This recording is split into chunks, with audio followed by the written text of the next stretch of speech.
I think when people are looking at Alpha and they realize that it's 10 or 11 weeks, that those of us who are planning it might think, man, that's going to be really long. Is that going to be too long for the guests? Are people even going to come?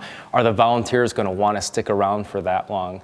And I certainly went in with that 3 years ago when we started with Alpha, and I was really skeptical.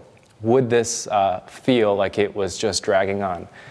We started with the 10 and 11 week course runs, and we really adhered to that ever since. Around week 8, week 9, week 10, I look around the groups, people are showing up, the type of conversations that they're having, the depth of conversations, the laughter in the small groups just tells me that people are really enjoying this. And that's because by this time, the groups are really forming bonds. The people are trusting each other, the hosts and helpers are loving their conversations there.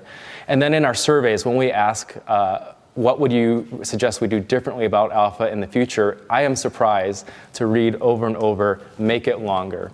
So I would just recommend to all of those of you who are running Alpha now or considering running Alpha, if you think this is too long, give it a try. Nikki Gumbel once told me a couple years ago, Mike, the 10 and 11 weeks, that whole recipe has been blessed. It's been ordained for 20-some years.